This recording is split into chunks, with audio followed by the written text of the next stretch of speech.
The NTSB is investigating the deadly collision at LaGuardia Airport that killed a pilot and co-pilot. If you or someone you know is stuck in an airport security line, you're not alone. And the lines aren't going anywhere yet. We'll explain why.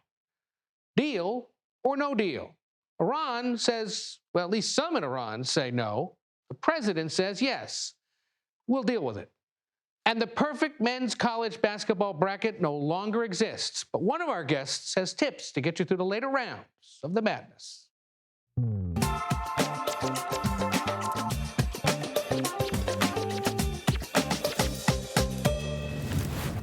A happy Monday to you. I'm Ed O'Keefe in Washington, in for Major Garrett, who's off this week. Welcome to the Takeout.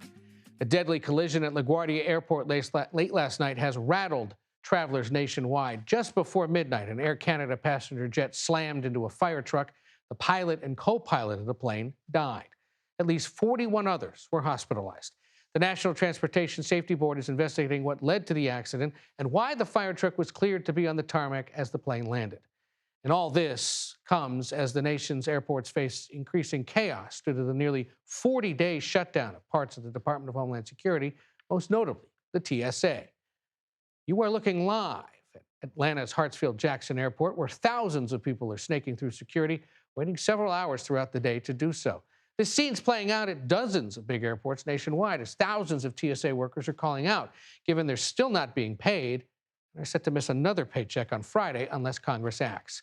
But TSA got help today from another agency, Immigration and Customs Enforcement. Yes, the same agency causing the stare-down between lawmakers and the White House over the future of immigration policy is now showing up at the airports to provide some relief. And at the White House, we asked Border Czar Tom Homan, who helps oversee ICE and immigration policy, what exactly ICE is up to. We're there to help the American people transit those lines that are taking hours because the Democrats shut the government down. Because the Democrats are punishing the men and women at TSA because they don't like immigration enforcement. They're punishing members of TSA, they're punishing members of the Coast Guard and CISA and FEMA, and they can open the government right now. Will they be making immigration arrests at airports? Their number one mission there, as the president said, is help TSA with security, help move the flow of people through those lines, because it is a tragedy what was happening at the airport right now with 3 and 4 hour delays. It's ridiculous. So we're there to help TSA and plug the holes. But if they see criminal activity, they're federal law enforcement officers, they should take action. Well, that's not an explicit yes or no. It sounds like that could happen. You could see immigration-related arrests at an airport as those ICE agents are there. Now, look, we have all the angles of this covered tonight, from the deadly collision at LaGuardia with Tom Hansen in New York to TSA delays with Skylar Henry in Atlanta, and analysis from senior transportation correspondent Chris Van Cleve in Los Angeles. But let's begin with Tom on the collision. So what are we learning this afternoon about the incident, Tom? Hey there, Ed. Well, the latest is that LaGuardia is starting to open up. It actually began having flights take off around 2 p.m., but it is to the backdrop of this scene behind me, which is actually over this shoulder. I apologize. You can see that the crash here, that mangled wreckage, is still there. There is still personnel on scene who are parsing through all of the debris. They did obtain 2 black boxes, which will be essential in piecing together exactly what happened here. So here's what we know so far, Ed. We know that the truck was responding to another potential emergency, a United Airlines flight that reported that it had an odor on board, and it was cleared by air traffic control in order to pass the runway. That is runway 4 right behind me. It was cleared to pass there, and that is when it was hit by the plane CRJ 900 that had just landed from Montreal. This was a violent crash. If you take a look at the footage, the security footage from this crash, you can see that the plane traveling at 100 miles an hour T-boned that truck and basically crumpled it up while also destroying the nose of the plane, the wings of the plane, and jolting everyone on board, killing the 2 pilots as well. One perfect example of just how forceful this crash was. A flight attendant strapped to her seat fell through an opening in the severed aircraft, and they found her on the tarmac still attached to her seat. So that should tell you how violent of a crash this was. And I will say that there are several people, dozens of people who were taken to the hospital. Most of them have been released from Elmhurst, which is a nearby hospital, with minor breaks and bruises, bone breaks and bruises. And that is truly remarkable when you see this footage. It's a testament to how well these planes are built and generally how safe they are, even in light of the tragedy here. So as we look ahead, runway 4, we are just hearing, is going to reopen on Friday morning at 7 a.m. And as of now, the NTSB is on the ground. We watched them as they entered the scene, parsing through all of the debris to piece together just what went wrong here. But one of the central questions, of course, is that staffing issue at the air traffic controls. We know that air traffic controllers are chronically plagued with tight staffing issues. And so that's something that's certainly going to be at the center of this investigation, Ed. And we will get to more on that with Chris Van Cleve in a moment. Tom Hansen there in Queens, we appreciate it. Let's go now to Skylar Henry down in Atlanta, where you have been seeing the long lines throughout the weekend. And again, today looks a little better right now. Walk us through what you've seen throughout the day at one of the world's busiest airports. A lot better, Ed, compared to what we saw this morning even, where folks that we spoke with say that they were in line from 3, 4 in the morning for several hours hoping to make their flights that were later on in the afternoon. I'd say most of the queues that we saw for the portion of the morning died down somewhere in the middle of the afternoon, so much so to the point where people are getting through this main checkpoint here in about 30 to 45 minutes or so, maybe even less than that.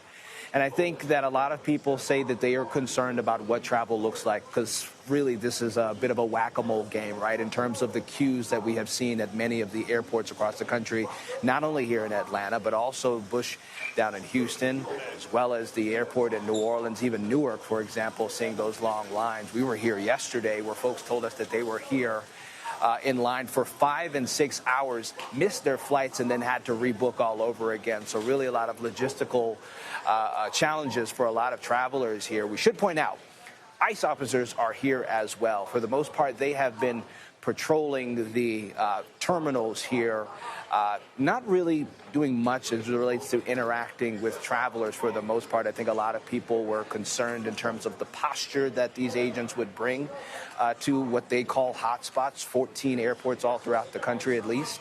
But for the most part, it has been relatively smooth throughout the day today. A lot of people are concerned what this looks like, especially as the number of TSA callouts continues to rise. It hit a high over the weekend yesterday, with Atlanta seeing more than 40% of TSA officers calling out. So certainly a lot of concerns here. A lot of officers say that they're concerned too, Ed, because they are on track to miss that second full paycheck on Friday.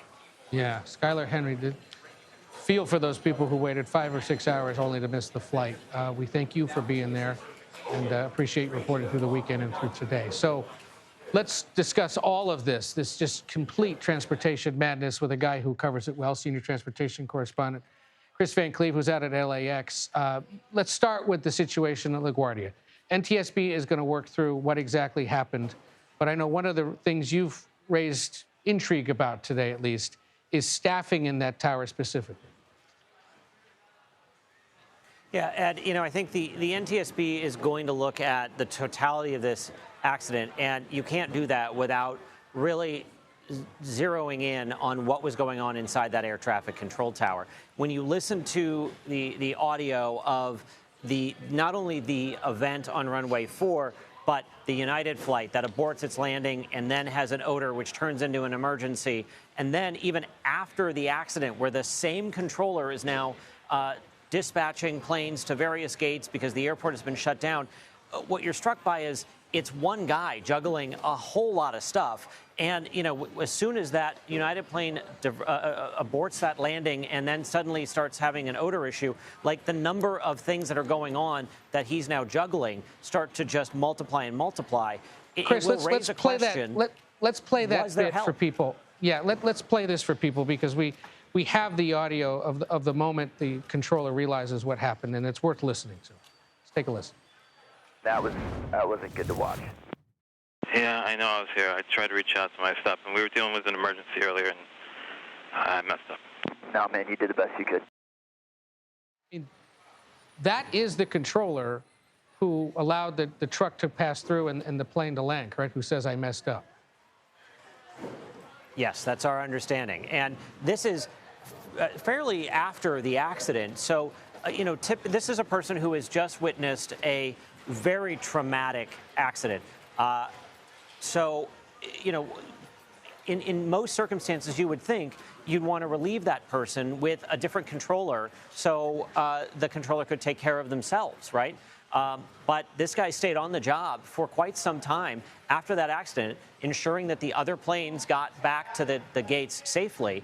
And that's, really a testament to that controller for holding it together. But it reinforces this question of, like, was he up there by himself? Now, the Secretary of Transportation today said that staffing wasn't a particular issue at that airport and the guy wasn't alone in the tower.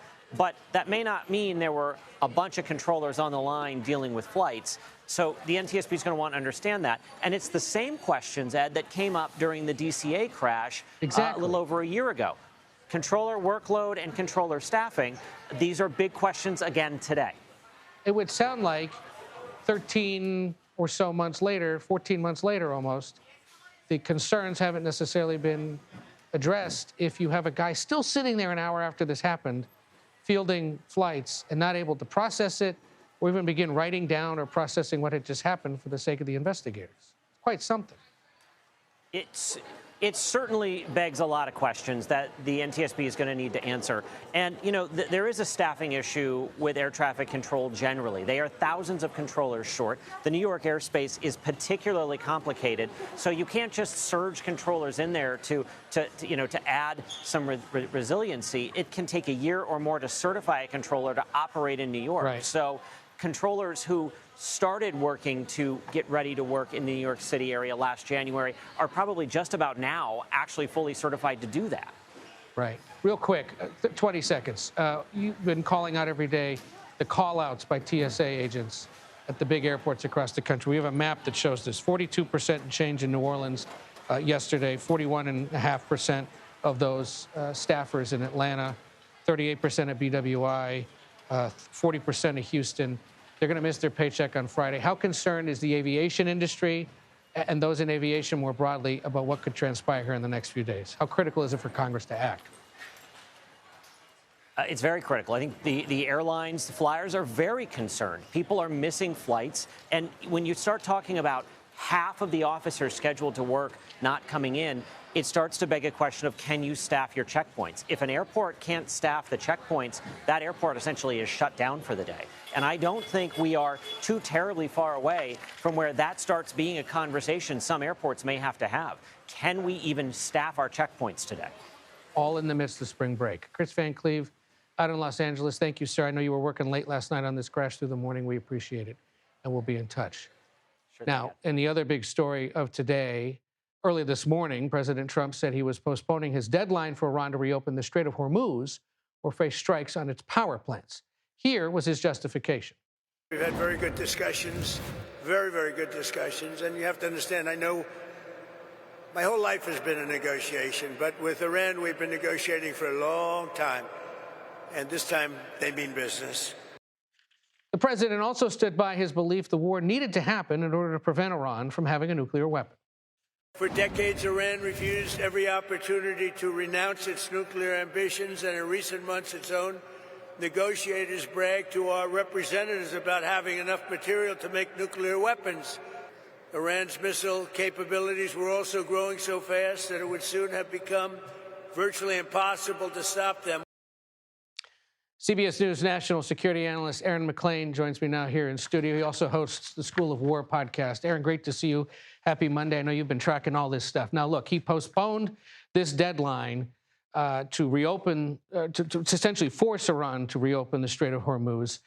Remind us now, 4 weeks into this, the severity or the real demand to make sure that is not only a safe area, but an open area for the transit of all sorts of goods through that region. Hey, good afternoon, Ed. Yeah, let's take a look at the strait here.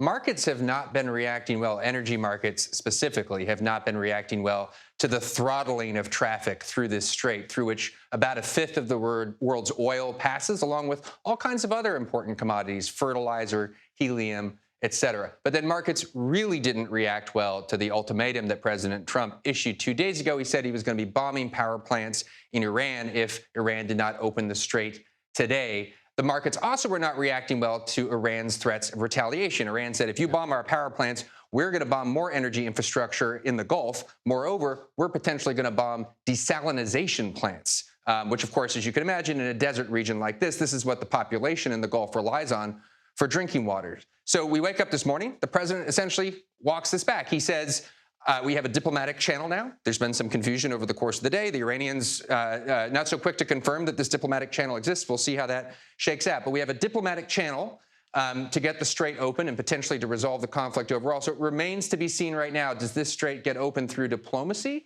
or does the president have to force it militarily? And just quickly to remind everybody, at its narrowest point, we're talking what? Dozens of miles, right? Less than 30 miles. Less than 30 miles. And then the channel in particular that runs through it, the traffic has to follow, is even narrower than that. Because keep in mind that that full 30 miles is not actually evenly deep. The water is quite shallow in this part of the world.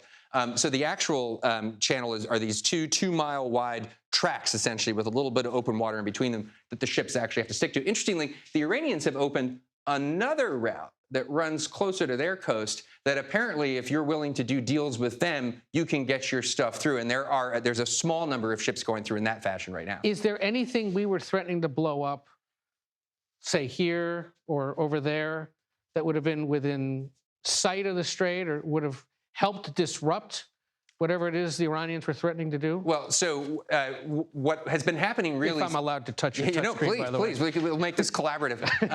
What we have been doing really since the Iranians closed the strait is setting conditions for a military operation to force passage through the strait. So what does that mean? That means, as you point out, all around this area, the Iranians have drones. They have remote control drone boats, essentially. Yeah. They have anti-ship cruise missiles. They have stockpiles of all this. They have mines, most importantly mines. That's the most dangerous thing. Central Command, led by Admiral Cooper, has been bombing this stuff, long story short. The idea being to get the number of munitions in those stockpiles down so that you can start running ships through under escort. Real quick, 20 seconds. We have something to show people about how far at least some Iranian projectiles got, right, towards Diego Garcia? That's right. So this is another really interesting development. This happened last Friday. So we mentioned Admiral Cooper, who runs Central Command. He said that Iranians are getting missiles out in onesies and twosies, and that's basically true. Right. But one of those twosies targeting Diego Garcia, which is this important American base way out, thousands of miles away in the middle of the Indian Ocean, the Iranians fired 2 what are intermediate-range ballistic missiles, missiles that they did not admit to having, or at least missiles that they did not admit to having in a form that went that far before Friday. We now know they have that capability. They're sort of proudly displaying it, and that's an offensive capability. If you can go thousands of miles from Iran to Diego Garcia, you can go thousands of miles, off the map there, to Central Europe. That's the big concern. Aaron McClain, thank you. We'll be talking to you throughout the week, I'm sure, about the latest developments. Now, the war not being well received by Americans overall. New CBS News polling, for example, here shows they don't think it's going well. Nearly 6 in 10 believing it's going very or somewhat badly. There's also economic concerns. 63% of Americans say the war is weakening the economy, at least in the short term. Most are now calling the Iran conflict, look at this, a war of choice, not of necessity.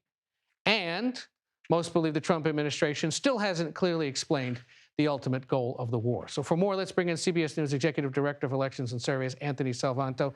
Anthony, one of the big conclusions, as you told us this morning in the poll, is that Americans want the war wrapped up as quickly as possible, but also believe it would be unacceptable if it ended with the current regime still in power, not something that can necessarily happen quickly. So what you wanted to show us to know specifically was the enduring Republican support or MAGA support for this?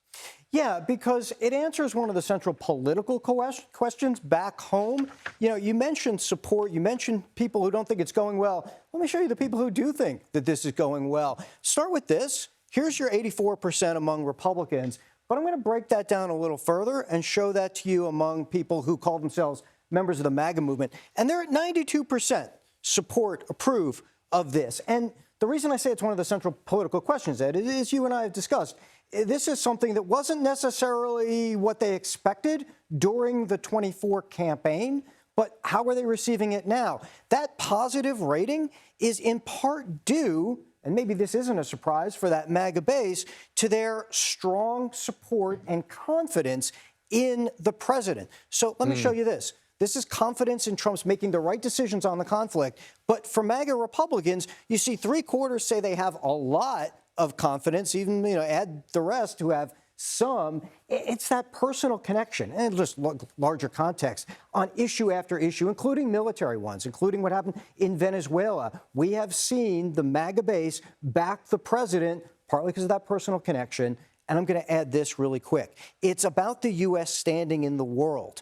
And on that front, they think, I'll bring this up, they think that it is making the U.S. standing in the world stronger. So that's an important component of this, too, the way they see it from the view of that political base. Early indications that they're not breaking with the president on this either. Anthony Salvanto, head of elections and surveys for CBS News. You can visit cbsnews.com, click on the politics tab. The write-up is there. Good stuff as always. Thank you, sir. We appreciate it. Still to come on the Takeout on this busy Monday. Amid all the other things he has to worry about in the world, why on earth is Secretary of State Marco Rubio scheduled to be in a Miami courtroom on Tuesday? We'll explain. Also, can you still mail in your ballot this November, and by when exactly? Well, we'll discuss a big Supreme Court hearing today that could rewrite laws on mail-in balloting. Plus, from 64 to 16, what to know about the teams remaining in this year's March Madness tournament, even if your bracket's already busted. Takeout returns in 90 seconds.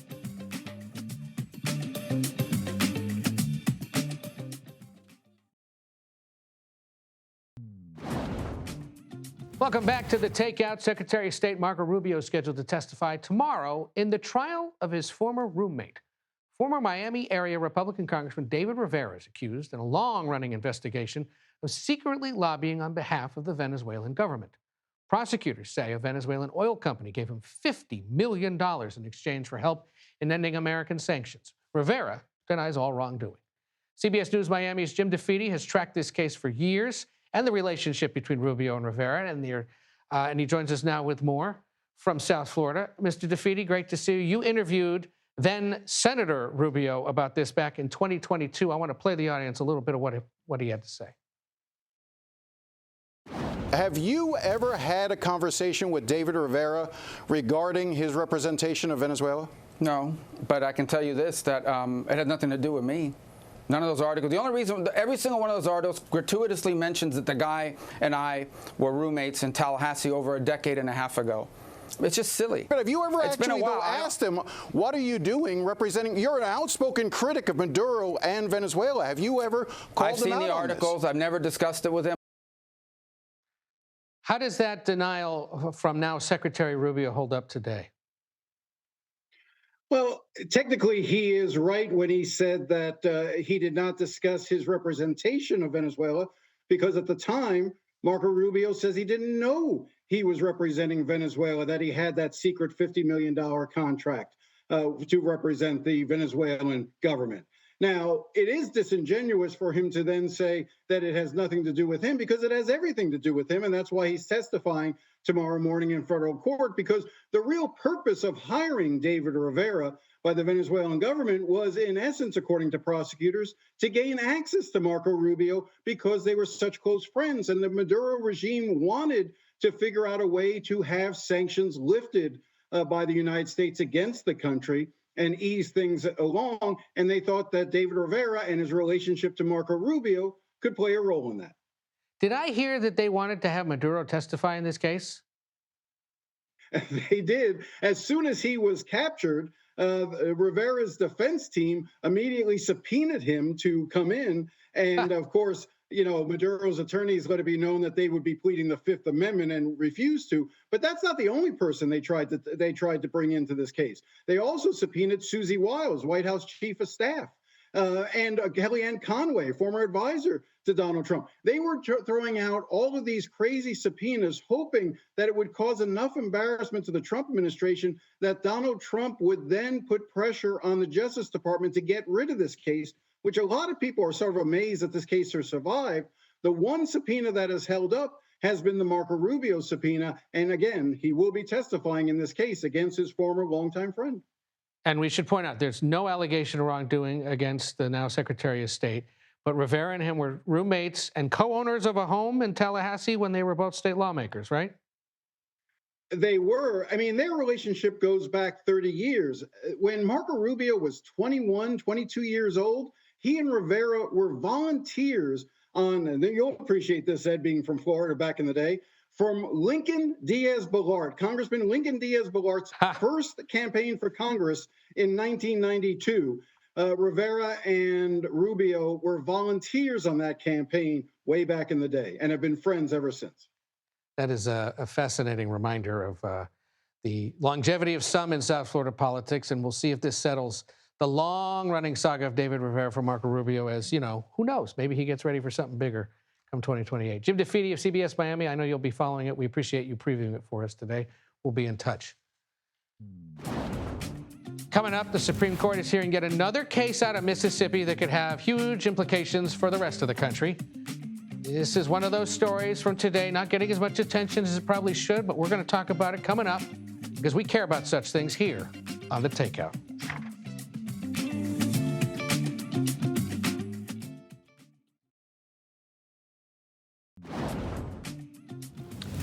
The Supreme Court today heard arguments in a case that could change mail-in voting rules across the country.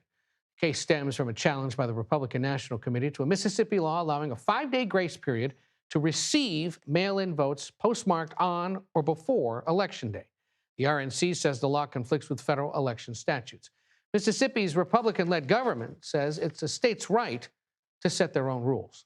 CBS News legal contributor and Loyola Law School professor Jessica Levinson joins me now. Jessica, what's actually being challenged in this case specifically?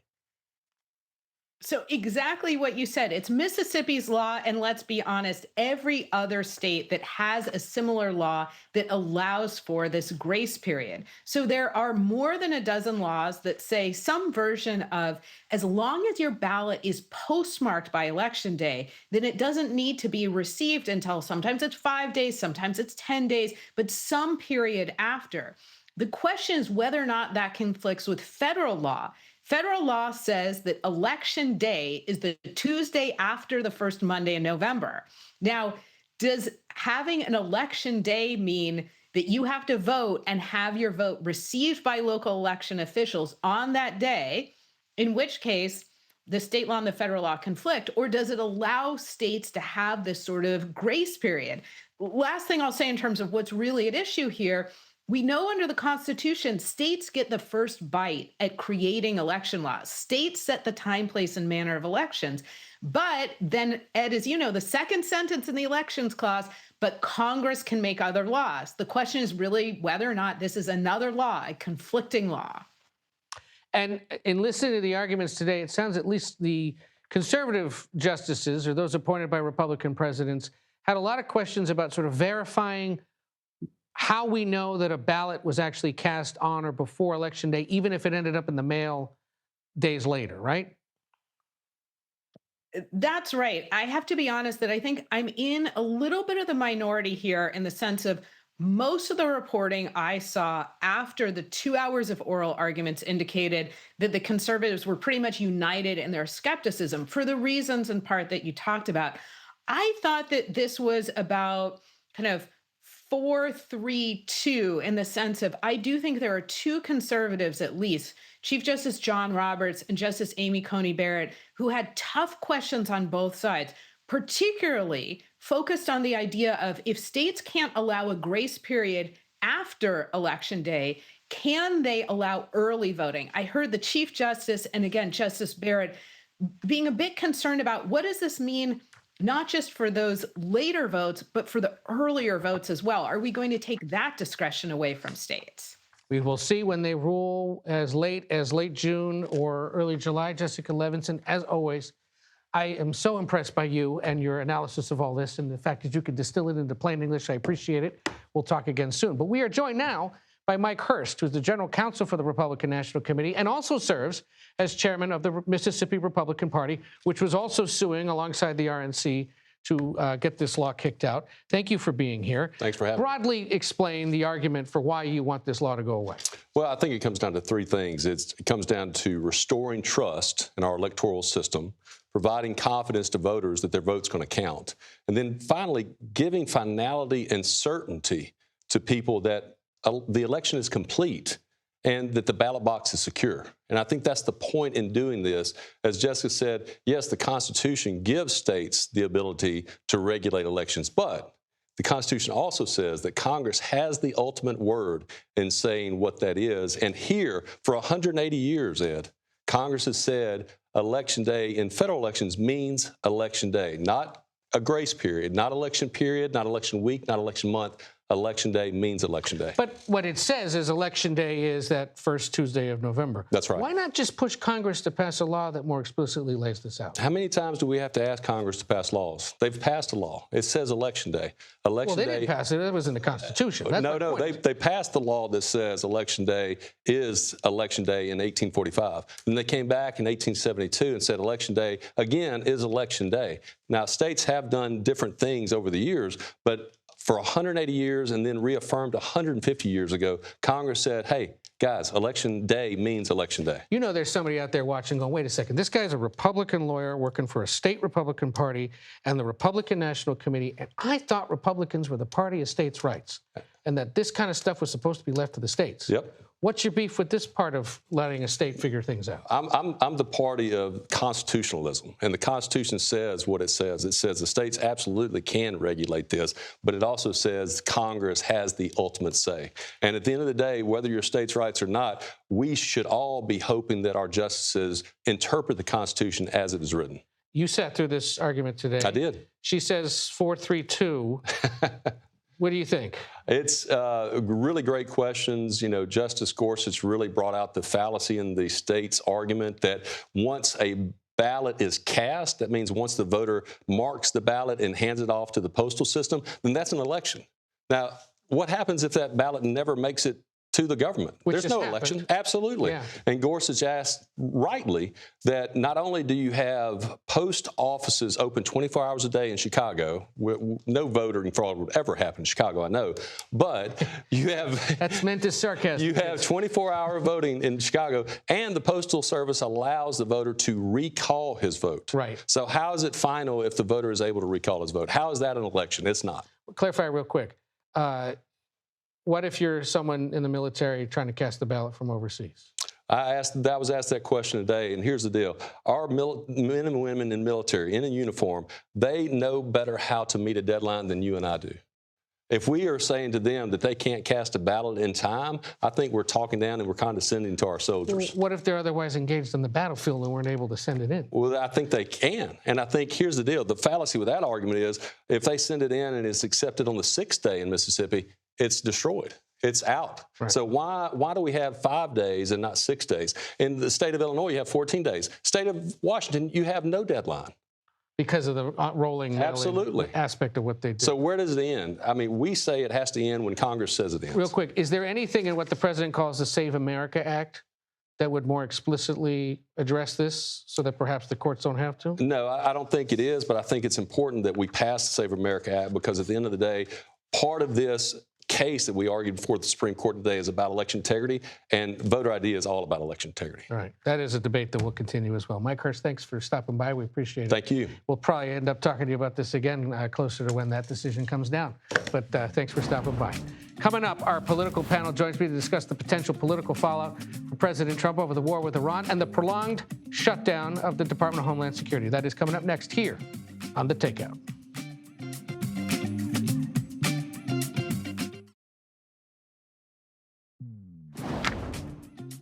Welcome back. Time for our political panel. Mark Bednar, Republican strategist, former head of communications for House Speaker Kevin McCarthy, and Democratic strategist John McCarthy. No relation to Kevin McCarthy. He was a senior advisor in the Biden White House. Not that I can find yet, anyway. Yeah. Right. You know, but you never know. With us Irish guys, we're all related one way or another. We were talking during the break. Ladies and gentlemen, we're joined by a real-life American who's been caught up in the security line snafus across the country. Your ordeal from New Orleans sounded pretty terrible. Yeah, I got there yesterday at the airport. Yesterday? Yes. I just got back to D.C. They encouraged getting there 4 hours in advance. It took me about 6 hours to get through security overall. Missed my flight, missed all the remaining flights to D.C.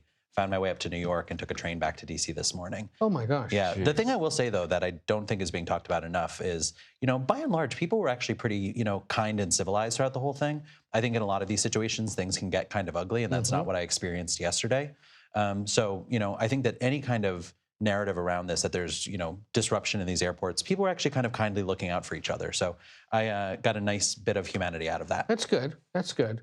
Perhaps they appreciate the fact that there are a bunch of people screening them who haven't been paid and are not going to get paid. And people were giving thank you notes to the people. Were they? Yeah, I was actually really pleasantly surprised by that. So how does this end, Mark? I mean, it's your party who's in power right now, but, they're the ones forcing this debate.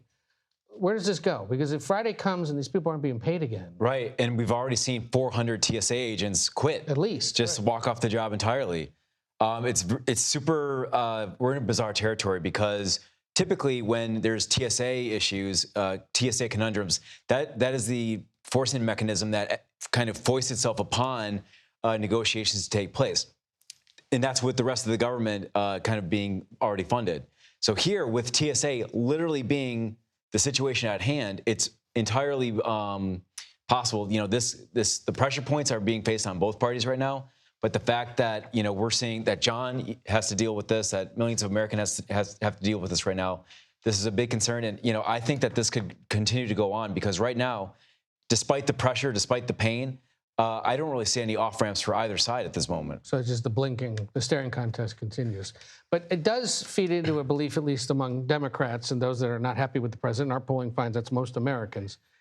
Between that situation at the airports and the shutdown overall, and then this ongoing war with Iran, that the president, for the first time in a while at least, appears to not have total control of the situation. How do the Democrats respond to that this week? Do they just keep staring down the Republicans? I mean, I think the through line through all the issues you just talked about was kind of what's the plan here? Obviously the thing that's different from yesterday to today at the airports is that ICE has obviously been deployed in some of these places, which kind of begs the question of, well, why? I mean, what I experienced yesterday wasn't chaos in these places. It was that there weren't enough people to actually help people get through security lines. Adding ICE doesn't solve anything to that situation. They've suggested that that's ideally the plan is to help bring down the lines, but these people don't have the technical training to do that. So I don't really know how that solves anything. And then when you look to the situation in the Middle East as well, I mean, we're hearing conflicting reports from the president and the government in Iran. You're hearing conflicting reports from the president and his own administration about what's actually being said and to whom. So I do not think that they are projecting a picture of confidence to the American people that they either have an on-ramp or an off-ramp. And yet, the Democrats are potentially watching all this and thinking, how does Chuck Schumer behave himself and lead his caucus?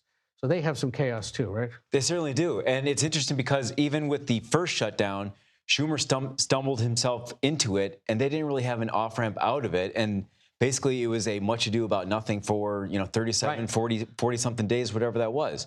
And Schumer was not stronger as a result. So right now, the demands on the sides of the Democrats are kind of falling flat. We're going to have to see what happens in terms of the TSA pressure mounting. But, Schumer, there's a lot of angst about his leadership right now in the House Democratic or Senate Democratic caucus, probably in House as well. But we're going to have to see where this goes. Is it a debate worth having amongst Democrats? I mean, Dems in disarray is a narrative that's always going to be thrown at us. It's who we are as a party. I will say it's pretty hard to kind of offload a leader in the middle of an election. And I will say that I think Schumer's greatest asset in this election so far is he has done a really good job recruiting Senate candidates. So, I mean, he needs to deliver a victory. Well, we'll see about exactly. that. He needs to deliver a victory come November if he wants to try and hold on or cement his legacy. All righty. John McCarthy, glad you got back to Washington. Mark Bednar, good to see you as well. Thank you both for being here.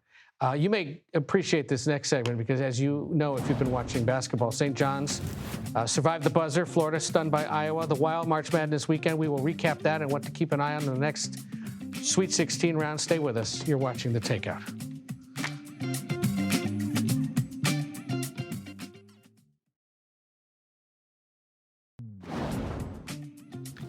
Welcome back to The Takeout. Now we're going to talk about something that a lot of people who watch this program are concerned about because, the brackets have been busted and the Sweet 16 is set. The next round of the NCAA men's basketball tournament begins on Friday, of course, and it is official based on weekend results. There are no perfect brackets remaining on any of the major websites that track brackets, most especially after the 6-seeded Tennessee beat 3-seed Virginia.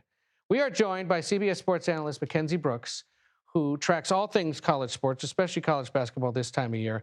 I know one of the things, Mackenzie, and I'm so glad you're here, that you were talking about over the weekend the teams most responsible for ruining those perfect brackets. Remind us which ones those might be. Oh my gosh, there's a few, starting most recently last night with Iowa. That was a really, really big upset against the defending national champion Florida Gators. Iowa is part of the Big Ten, which is a phenomenal college basketball conference. However, they've just been under the radar. They're a 9 seed. So that was one that really busted a lot of brackets. People were really thinking Florida was going to make it to the Final Four. Another one being earlier in the round of 64, we saw High Point University. They were another team that knocked off Wisconsin, who was a 5 seed. And that was really, honestly, the only story that felt like a true Cinderella from a non-power conference. And you have Texas, who's an 11 seed, and they were playing in Dayton, Ohio. They were playing in the first 4. So theoretically, them too, Texas being at this stage as well in the Sweet 16 is a Cinderella story and a bit of a bracket buster. But the fact that they're from the SEC, the fact that they're an NIL powerhouse, it doesn't feel as much like the Cinderella story as maybe a High Point or even in Iowa feels like, honestly. You were talking about how this has been mostly chalked up to a chalking tournament so far. Remind the uninitiated what we mean by that. And you gave examples there of really how it is that really only one snuck through. Yeah, I think the beauty of March Madness and why it keeps its magic despite, transfer portal, NIL, and all of these things is typically you're still going to get these upsets, right? These teams that are supposed to win are just going to lose far, far earlier than they're supposed to. So this year, it's felt like just the favorites are winning, the higher seeds winning, the bigger teams winning, the team with the more money. And that's kind of been a bit of a shame to a lot of people. Now, some people want to see the best competition play each other come the Final Four national championship, so that's fine. But there's a few different things, I think, causing this, and one of them being NIL money, right? It feels like the rich are getting richer, the powerful are getting more powerful. You're talking about these big power conferences, which includes the SEC, the Big Ten, the Big 12, the ACC. They're stealing the players from these smaller programs, and now the gap between the mid-majors and these bigger power conferences is getting so much bigger, and that's why they're just dominating more than they ever have before. And the committee is also getting better at seeding correctly with all these new metrics and fancy new analytics, are really able to say this 7 seed is that much better than this 10 seed, or this 8 is that much better than that 9. So that's why it feels like it's been a chalky bracket, but I think it's been entertaining nonetheless. Oh, it sure has. And if you've watched any last 5 minutes of any of these games over the weekend, they were, most of them, pretty close. Yeah.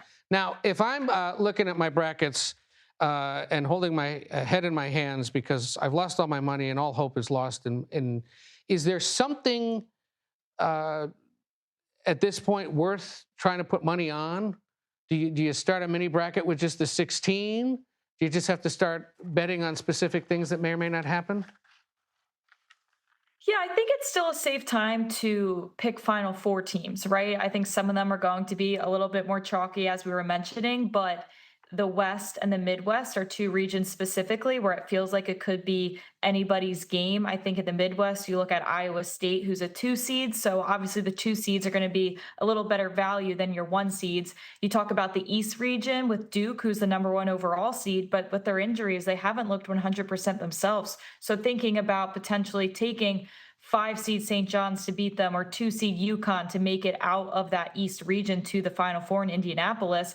I think this type of year, the way that Duke is playing and kind of the hiccups we've seen from them, it might be worth taking the shot on maybe a 2 seed or 3 seed to make it to the Final Four. And you're going to get a far better payout than taking, say, Duke, Arizona, or Michigan.